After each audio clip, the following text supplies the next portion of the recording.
Hello, everybody. It's me, Tami DeVine, here again on CCN Sunrise. I'm with John Goya.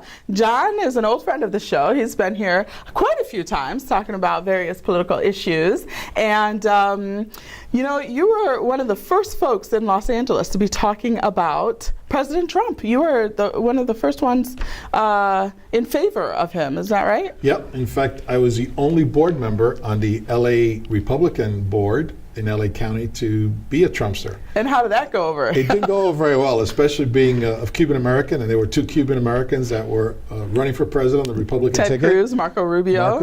And you didn't go for your fellow countrymen? No, you know what?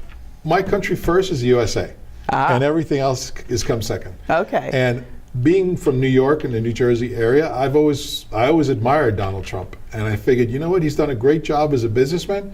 He could probably do a heck of a good job as president. I understand there were a lot of Democrats and liberals that were pretty angry with the Cuban community in Florida because they seemed to kind of fall behind President Trump really early on. Yeah, a very large percentage of the Cuban community, in fact, went for Donald Trump and not Marco Rubio. That's why Marco Rubio represents. Right, and we love Marco Rubio, don't get me wrong.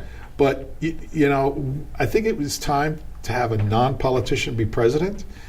Give an opportunity to a regular person. Now, Jasmina Saavedra, who I've interviewed and who's in the room right now.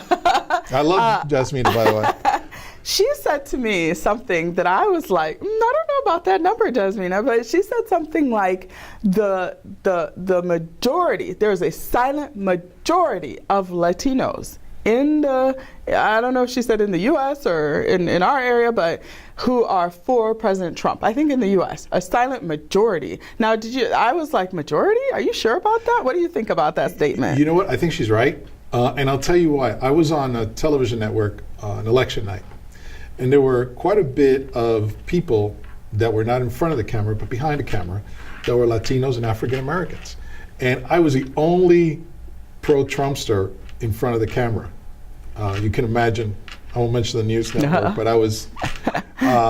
was it a national or a local? It was a national, but it was a local channel. Okay. And I was getting a lot of thumbs up from the behind the camera people. Oh, really? Going, yeah, we can't say anything, but because the people in front of the camera were not pro-Trump.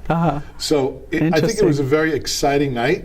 And like I said, the workers that you think, oh, these are going to vote for Hillary, they weren't. They were in their majority. And I do know a lot of Latinos that are for Donald Trump.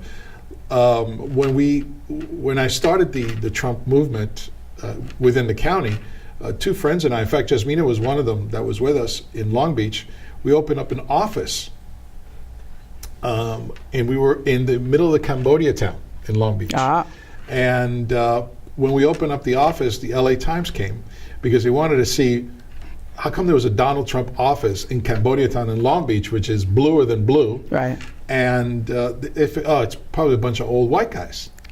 Well, the guy was so shocked because everyone there was a minority. We had Mexican Americans, we had Cuban Americans, we had people from all over the world that you would not consider were Trumpsters. In fact, it became such a high news that we even got on the Rush Limbaugh show mentioning us that the LA Times was shocked because literally the guy was thrown out. They said, look, we don't want you here. We know you're just coming here to... They threw out the news person? They threw out the news person. Wow. And thank God Gary was with us and he goes, no, let's not throw this guy out. Let's, let him stay. Let him see who we are. And he was pretty shocked because it was, like I said, Mexican Americans were working there, Filipinos, Cuban, the whole gamut. So how's Trump doing so far? I think he's doing a great job. And whenever I get to a Latino, I said, look, this is the only guy who's put a real solution for the dreamers that's so important for the Democrats to a path to citizenship. It's going to take years, but it's the only one. I've got two dreamers working for me, and they worry because they know that their papers are only as good as that paper lasts. And I keep on telling them, I know you can't vote. Well, President Trump kind of threw down the gauntlet with the Democrats in the spring, and he said basically, I will allow for, I think, citizenship for like 3 times the number of Dreamers that the Democrats first talked about. Right. More than the 80,000. It was or 800,000. It was over a million. Yeah, he was going to allow for like 1.3 million or something like that. But there were caveats. There had to be the border wall, and there had to be a few other things. But the Democrats did nothing.